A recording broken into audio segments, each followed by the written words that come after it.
Bienvenidos. No olviden suscribirse a este canal. En él podrán encontrar listas de reproducción de programación para niños, animación digital, efectos visuales, videojuegos en 2D, videojuegos en 3D, control de procesos industriales, control de escenarios, control de animatronics, pensamiento lógico, programación para Arduino, programación en Visual C#, álgebra superior, álgebra lineal, pero como para niños, facilísima, seguridad de redes, sistemas operativos, metodología de la investigación, configuración de computadoras y mucho más. Bienvenidos. ¿Cómo descubrir y enunciar un problema de investigación? Para el análisis y formulación del problema es importante tener en cuenta que, ojo, planear una investigación es un proceso flexible que no avanza en línea recta. Aclaro, una investigación nace de una idea generada por la experiencia del investigador frente a un problema que debe resolverse. Esa experiencia y ese problema que debe resolverse debe de ser planteado de manera clara y específica, y a eso se le llama la formulación del problema. Los diversos pasos necesarios para su resolución no siempre están definidos con precisión ni siguen un orden determinado. Son momentos del pensamiento en construcción. El investigador construye ideas para la solución de problemas. Esto les debe de quedar muy claro. No existen guías ni caminos ya trillados, ya caminados, ya andados, ya recorridos. Eso no existe. Cada investigación es una aventura de la inteligencia personal. Los momentos del análisis y de la formulación del problema son 4 en particular. 1 es el desarrollo del problema. 2 es la descripción y planteamiento del problema. 3 son los recursos para localizar y analizar los problemas. Y 4 es la evaluación del problema. Esta es la situación, son los momentos para el análisis y la formalización de un problema de investigación. 1. Desarrollo del problema. El investigador poco experimentado, ojo, tiene un concepto facilista de la importancia que tiene analizar el problema. No le interesa la tarea laboriosa de analizar el problema realmente. Sueña con ser un protagonista investigador que descubre algo capaz de conmover al mundo. A menudo el investigador nocivo experimenta una verdadera ansiedad por hallar inmediatamente las respuestas a sus interrogantes en el proceso de solución del problema. Hago la siguiente aclaración. Aunque este es la base y el inicio de una investigación, el hecho de plantear un problema o de observar una situación problemática para poderlo plantear como un proyecto de investigación,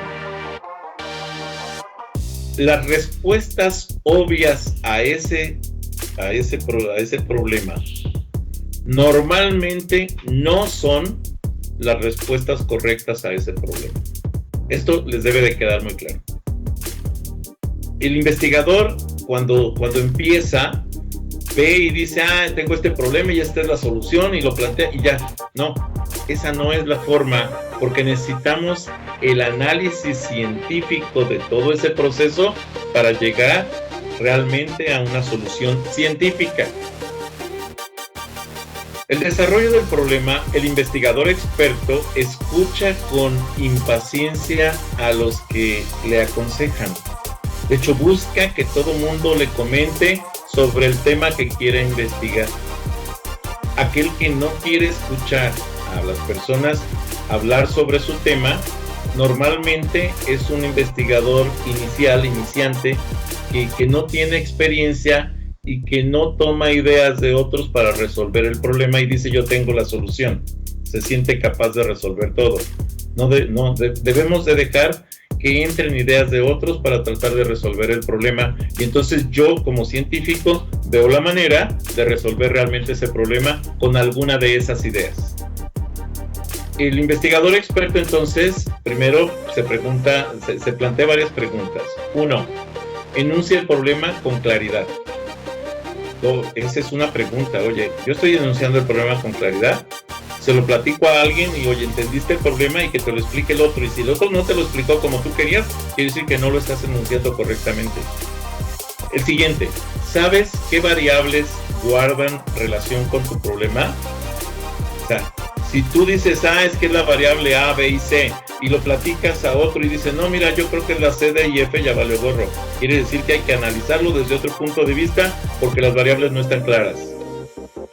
Posee los recursos básicos para desarrollar la investigación. ¿Sí?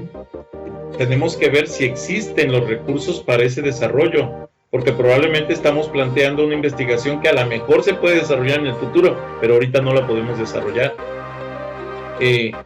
Ha elaborado una sólida estructura teórica y conceptual que le permita definir y analizar el problema. La mayoría trata de escribir sin haber leído sobre el problema.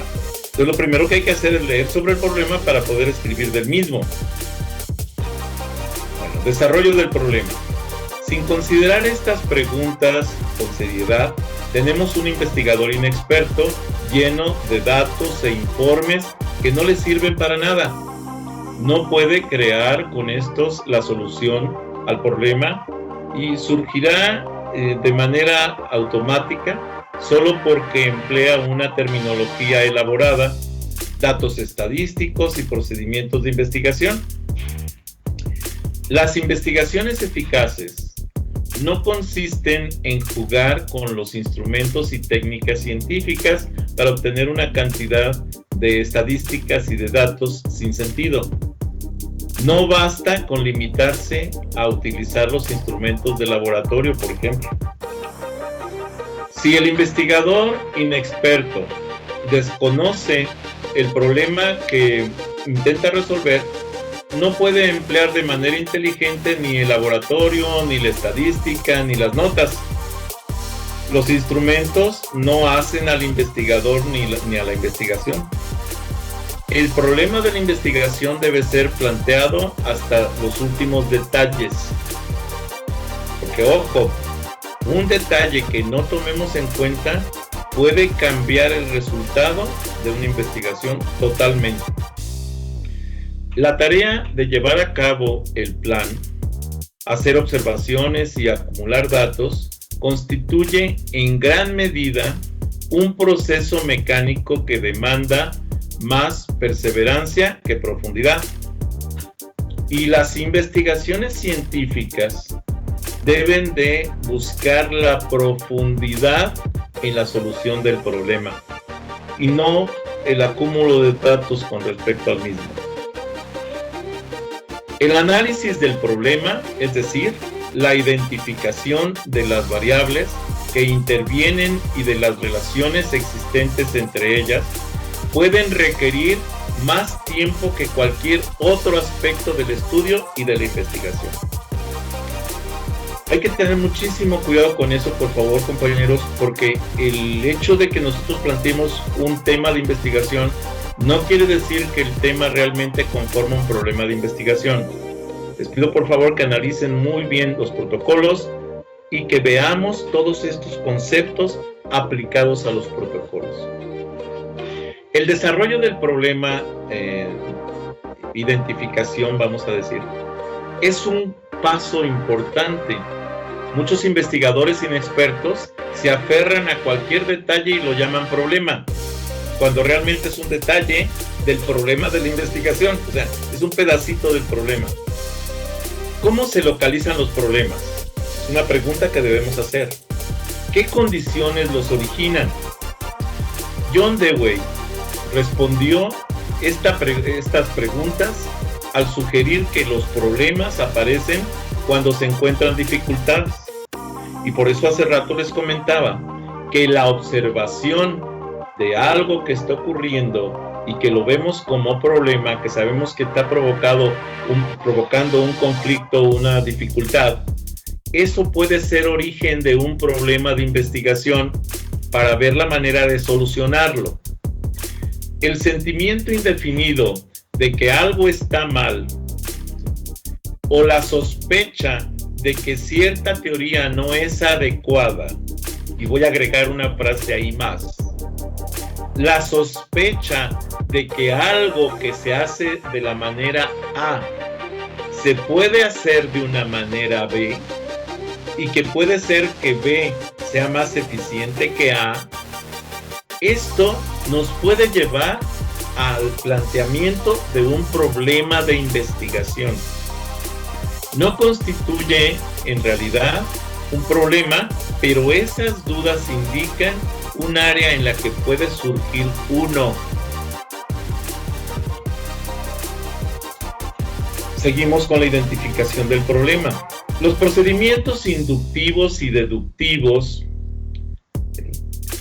que se utilizan para identificar las causas que dan origen a un problema, entendiendo, ojo, y acordándonos de eso, de que cuando inducimos es cuando vamos de lo particular a lo general, y cuando deducimos es cuando vamos de lo general a lo particular. Tenemos entonces que considerar que el desarrollo de la investigación a partir de la ciencia de la conciencia de una dificultad nos lleva a, primero, identificar la dificultad, segundo, comprender o tratar de entender la dificultad, pero normalmente con base en un estudio, en un análisis, en una investigación de lo que existe al respecto de esa dificultad. Esto nos lleva a reunir datos que puedan relacionarse con el problema y después buscar la búsqueda del significado e importancia de la información disponible. ¿La información disponible es suficiente para explicar el problema o requiero nueva información que tengo que generar para identificar ese problema? Estos son detalles que tengo que cuidar. La búsqueda de datos que permita aclarar el problema. El examen de los supuestos que fundamentan los elementos hallados. La delimitación de las dimensiones del problema y saber que el laboratorio no es una cocineta. El laboratorio es un área de trabajo específico para el investigador. En el caso de un docente, el laboratorio es el salón de clases, es la institución educativa, es la Secretaría de Educación, es el grupo de cuerpos docentes, es el grupo de cuerpos discentes, etc. Eso es el laboratorio para un docente, el caso que estamos ahorita para investigación educativa. La descripción y planteamiento del problema. Para acercarse a la descripción y planteamiento del problema es importante, 1. Leer en voz alta a otros pares académicos el enunciado o investigadores, pares investigadores, el enunciado que se ha tenido como primer esbozo hasta que se logre una satisfacción suficiente, hasta que se despejen todas las dudas. Así se tenga que volver a escribir y formular varias veces ese proyecto, ese problema planteado. Debemos tener conciencia de reciclador conceptual. Esto es, probablemente algo que escribí estaba inmerso dentro de ese protocolo, pero ahora cuando lo analizo de nueva cuenta, me doy cuenta de que esa parte que escribí en el punto A no sustenta realmente ese punto, pero sí me sustenta el C, y entonces voy a reciclar el concepto en otro lugar de mi protocolo.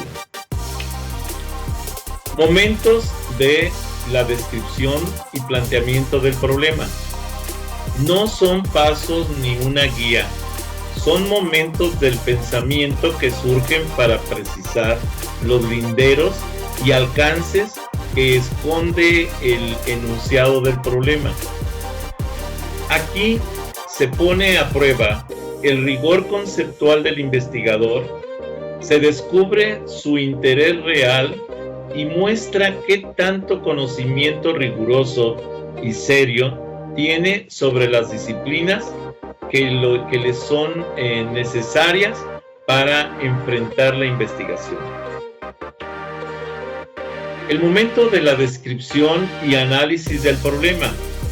Los siguientes momentos dejan claro los presupuestos personales. Hablando de presupuestos como algo que presupongo, y las bases teóricas, conceptuales y experimentales dan cuenta de los enfoques filosóficos, epistemológicos, científicos, técnicos, tecnológicos, psicológicos, axiológicos, políticos, metodológicos, investigativos, culturales, económicos y evaluativos que se van a sustentar o que van a sustentar todo su trabajo como investigador, y desde los cuales está seguro de solucionar un problema y presentar una nueva teoría, una tesis o descubrir algo. Con respecto al momento de la descripción y análisis del problema, debemos definir el alcance de la investigación. Ojo con esto, es uno de los problemas más fuertes a los que nos enfrentamos. Definir el alcance de la investigación se refiere a que tenemos que delimitar la investigación a un objetivo específico. De otro modo vamos a divagar y nunca vamos a llegar a una conclusión. La determinación de la naturaleza del problema, qué tipo de problema es el que voy a resolver.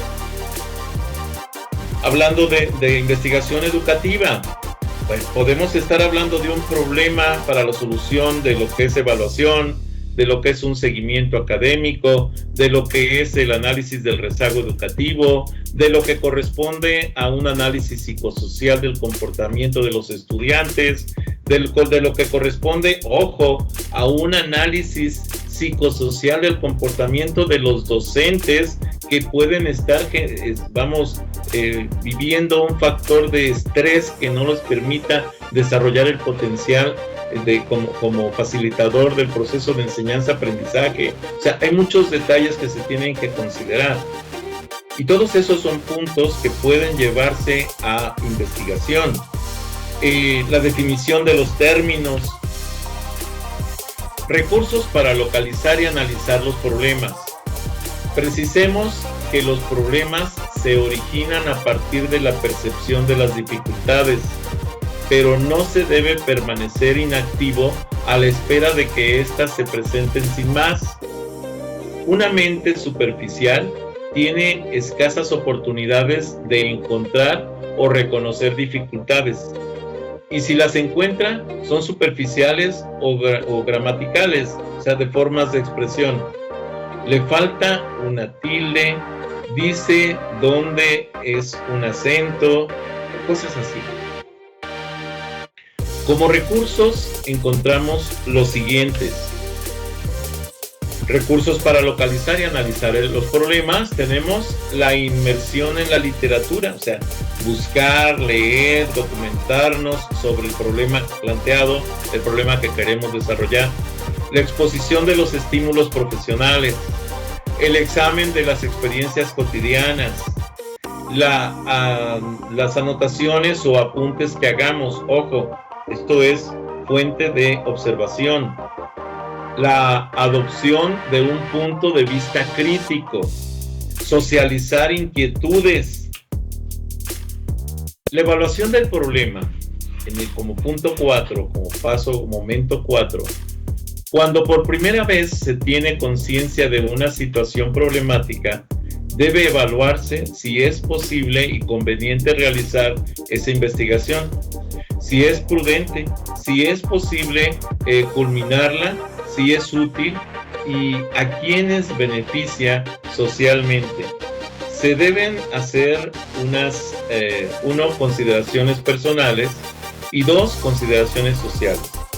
Acuérdense que las investigaciones normalmente se busca que tengan un impacto social, un impacto que ayude a la sociedad con la solución de un problema.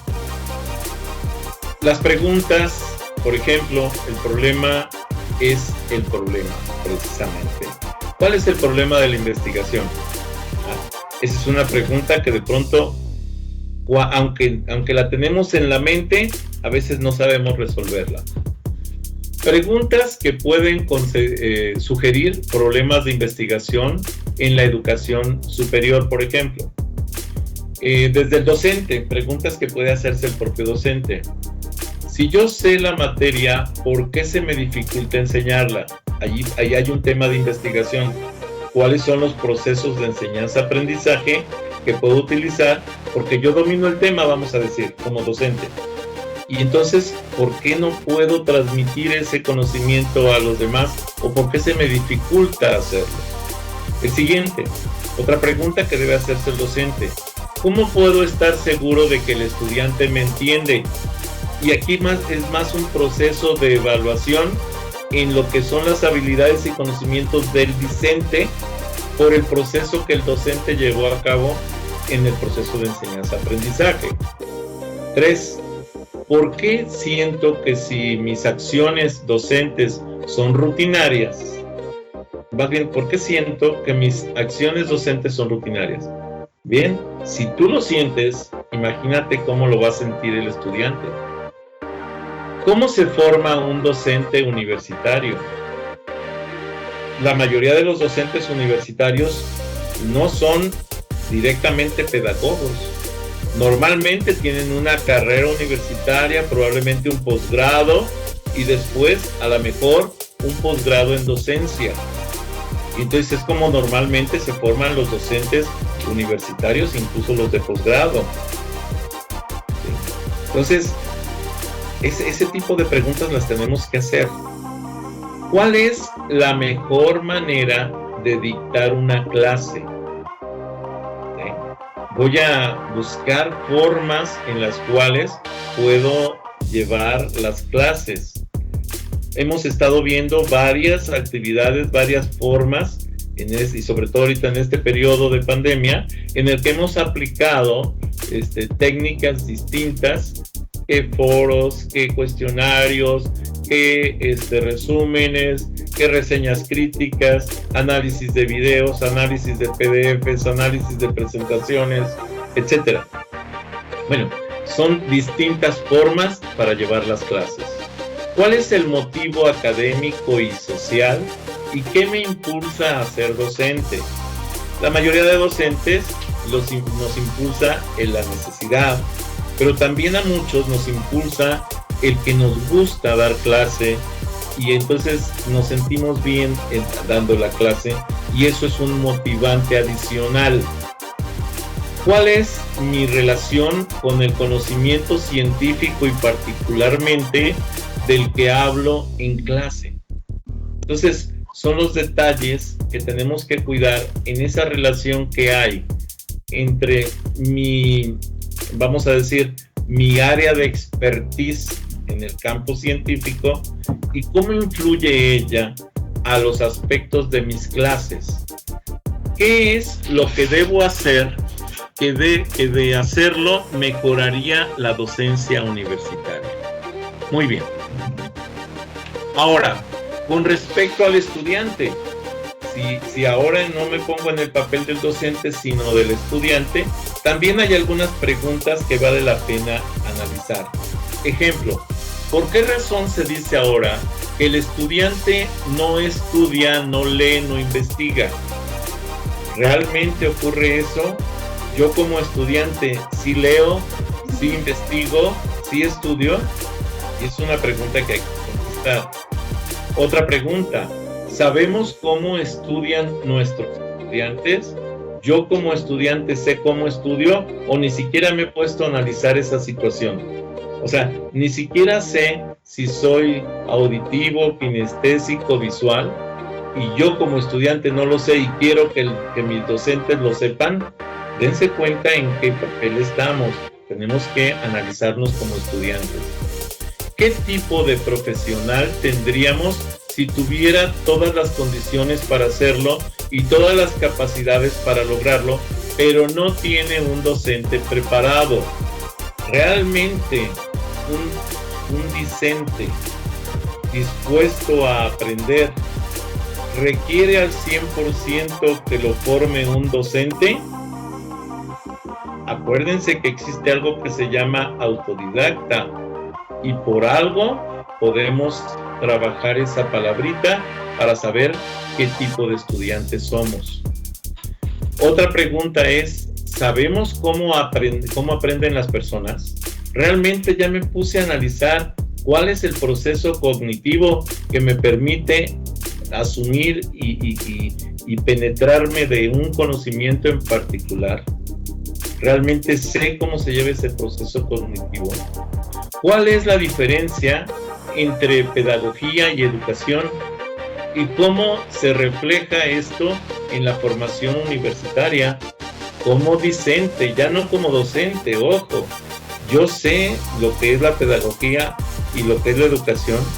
¿Cuál es la parte que me toca jugar? Ojo, como estudiante. Otra pregunta también para los estudiantes es, ¿sabemos exactamente a qué van los estudiantes a la universidad?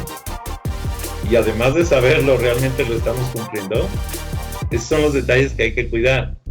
Otra pregunta es, ¿qué influencia en el proceso de aprendizaje tiene la actual sociedad del conocimiento y las tecnologías de la informática?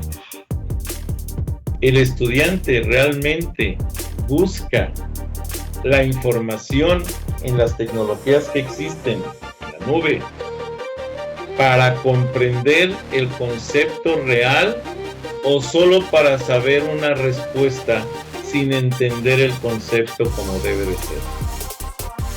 Y esto se los digo porque normalmente me gusta explicar el porqué de las cosas.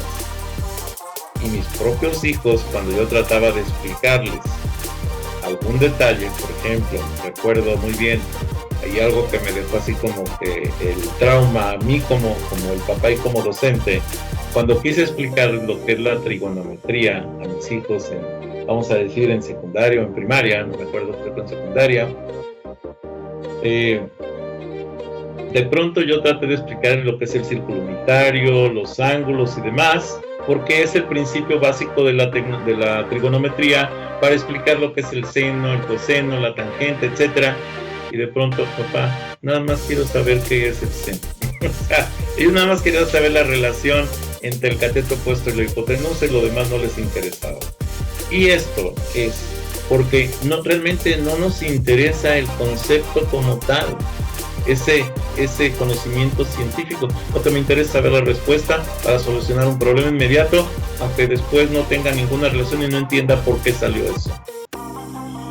¿De qué manera pueden aprender un estudiante sin hacer uso de las asignaturas? Bueno, un estudiante sin hacer uso de las asignaturas, sabemos que aprende, ojo, incluso en la actualidad, hasta por videojuegos. Hay videojuegos muy buenos que realmente llevan al aprendizaje. Ahora, el siguiente. Ahora preguntas desde el conocimiento, o sea, vamos a adoptar ahora el papel de que fuéramos nosotros el conocimiento científico. ¿Qué preguntas nos haríamos como conocimiento? Dice, ¿cómo podemos averiguar si el conocimiento que manejamos en el aula es pertinente para la formación del estudiante? O sea, yo como conocimiento, como el objeto que el estudiante tiene que manejar, que se llama conocimiento, digo, oye, ¿soy el apropiado para que el estudiante me maneje como tal? Otro, ¿sabemos exactamente de dónde proviene el conocimiento que impartimos? O sea, ¿realmente existe ese nivel de compromiso de lo que es el factor científico asociado a ese conocimiento, o solo lo estamos dando como un factor de repetición de cosas? ¿Sabemos si el conocimiento impartido es novedoso o es trasnochado? ¿Qué significa novedoso, trasnochado? Novedoso, que lleva a algo nuevo. Trasnochado, a algo que ya lo vivimos, pero nos gusta, y entonces lo repetimos y lo repetimos y lo repetimos. ¿Cuál es el estado del arte, del conocimiento científico, de la disciplina que digo? ¿Realmente hay mucho que soporte lo que estoy diciendo? ¿O pues nomás lo estoy diciendo porque me toca decirlo? ¿Hacia dónde dirijo el conocimiento científico que manejo en el aula? ¿Realmente es el conocimiento que requiero manejar para el desarrollo profesional de ese grupo de discentes? ¿Ese conocimiento que el discente debe de manejar? ¿Cómo influye el sentido común en el acceso al conocimiento científico? ¿Y cómo se forma un sabio? ¿Sí? ¿Estamos entre sabios? Ojo, genéticamente sí, tenemos la posibilidad de serlo, pero realmente esa estructura social que nos rodea nos permitiría llegar a formarnos como sabios. ¿Es posible evaluar el proceso de aprendizaje? Es difícil. Evaluar el proceso de aprendizaje es difícil. Evaluar las evidencias del manejo de conceptos, del manejo de de habilidades y del manejo de solución de problemas, sí se puede hacer. Pero evaluar un proceso de aprendizaje es muy, muy complicado. Hasta aquí la presentación. Bien. Les pido de favor que, si no están suscritos, se suscriban a este canal, que me den un like a los videos que les agraden, que les den la campanita para que puedan avisarles cuando suba más videos. Y si es posible, que compartan este canal con sus redes sociales, con sus amigos, conocidos. Recuerden que pueden seguirme en Facebook, pueden seguirme en propio Facebook con las páginas Videoteca Valencia, TICS para principiantes, Twitter, Tumblr, Pinterest, G5, LinkedIn. Los links de estas conexiones de estas redes sociales se los dejo en la descripción del video. Gracias por haber visto este video.